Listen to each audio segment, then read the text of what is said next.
हिंदी में यूपीएससी की तैयारी से संबंधित प्रोग्राम्स को देखने के लिए सब्सक्राइब करें स्टडी IQIAS हिंदी।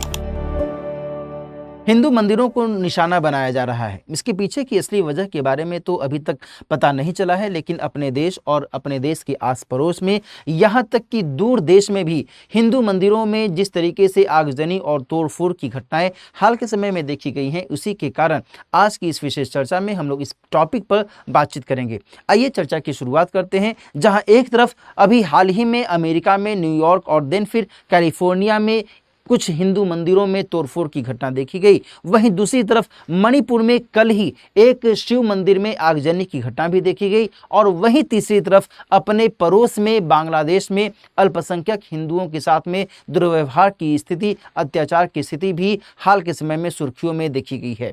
आखिर इसके पीछे की असली वजह क्या है, यह अभी तक क्लैरिटी के साथ नहीं कहा जा सकता है, और इसी के कारण यहाँ पर यह समझने वाली बात होगी कि धार्मिक सहिष्णुता आज के समय में बहुत अधिक जरूरी है। इसे मेंटेन करने की ज़रूरत है, इसे बनाए रखने की ज़रूरत है, और यदि वैमनस्य की स्थिति बनेगी तो उससे जो तनाव है, जो समस्याओं का समाधान है, वह कैसे निकल पाएगा। आइए हम लोग इसको थोड़ा सा और समझने की कोशिश करेंगे। यहाँ पर ध्यान रखिएगा कि जो BAPS पब्लिक अफेयर्स है, अमेरिका में यह जो व्यवस्था है काम करती है। इसका मतलब है BAPS का फुल फॉर्म हुआ बोचासनवासी श्री अक्षर पुरुषोत्तम स्वामी नारायण संस्था, और इसी के माध्यम से जो ये संदेश है, ये संदेश जारी किया गया है, जिसमें ये बताया गया है कि अभी कुछ ही समय पहले न्यूयॉर्क में एक हिंदू मंदिर में तोड़फोड़ की स्थिति देखी गई, और देन आफ्टर जो कैलिफोर्निया में सैक्रामेंटो एक जगह है, वहाँ पर भी हिंदू मंदिर में तोड़फोड़ की घटना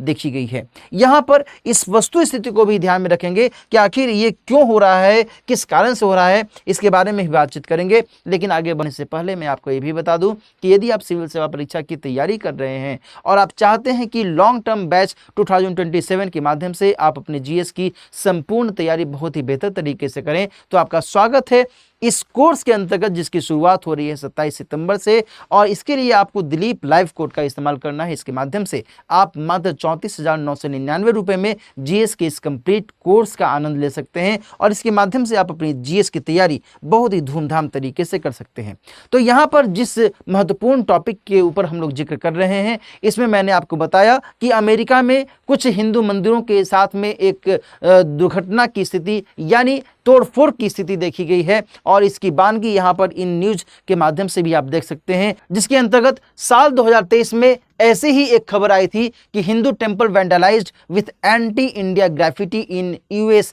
इन अपरेंट हेट क्राइम। इस तरीके की सूचना, इस तरीके की खबर 2023 में भी देखी गई। इसके बाद अभी कुछ ही समय पहले, इसके अलावा बीते दिनों न्यूयॉर्क में जिस तरीके से हिंदू मंदिर को तोड़ा फोड़ा गया, उसको लेकर अमेरिकी लॉ मेकर्स के द्वारा भी इस घटना की निंदा की गई, और ये बातें भी कही गई कि अमेरिका जो कि धार्मिक स्वतंत्रता और राजनीतिक स्वतंत्रता को मानने वाला देश है, जहां पर धार्मिक सहिष्णुता को महत्व दिया जाता है, ऐसे में इस तरीके की वारदातें निंदनीय है। इसे जल्द से जल्द रोकने की कोशिश की जानी चाहिए। दोस्तों, यहाँ पर ये जो मंदिर है, सामने आप जिस मंदिर को देख रहे हैं, ये है BAPS का वह मंदिर जहां पर अभी हाल ही में कैलिफोर्निया में उसे नुकसान पहुंचाया गया है, और साथ ही कुछ अन्य जो गतिविधियां हैं, जैसे कि प्रधानमंत्री श्री मोदी अभी अमेरिका गए थे, आप सभी को पता होगा, और इसके अलावा श्री S जयशंकर जो कि भारत के विदेश मंत्री हैं, इनके संबंध में कुछ घृणाजनक बातें भी की गई हैं, जो कि निश्चित तौर पर निंदनीय है। और इससे यह पता चल रहा है कि अमेरिका में एक तबका ऐसा है, एक वर्ग ऐसा है, जो कि भारत सरकार की नीति और हिंदू धार्मिक आस्था को लेकर के एक एंटी रवैया अपना रहा है, एक प्रोटेस्ट वाला रवैया अपना रहा है। इसे यहाँ पर ध्यान में रखने की आवश्यकता है। दोस्तों, यहाँ पर जो दूसरी तस्वीर मैं आपको दिखा रहा हूँ, ये है मणिपुर की। मणिपुर में आपको पता होना चाहिए कि मेइती और कुकी जो समुदाय हैं, इनके बीच में बीते वर्ष से ही संघर्ष की स्थिति बनी हुई है, जहाँ मेइती समुदाय हिंदू धर्म को मानने वाले हैं, वहीं जो कुकी हैं वो ईसाई धर्म को मानने वाले हैं। और ऐसे में न केवल हिंदू मंदिरों को नुकसान पहुंचाया गया है, बल्कि कई बार चर्च को भी नुकसान पहुंचाया गया है, और एक जो धार्मिक उन्माद है,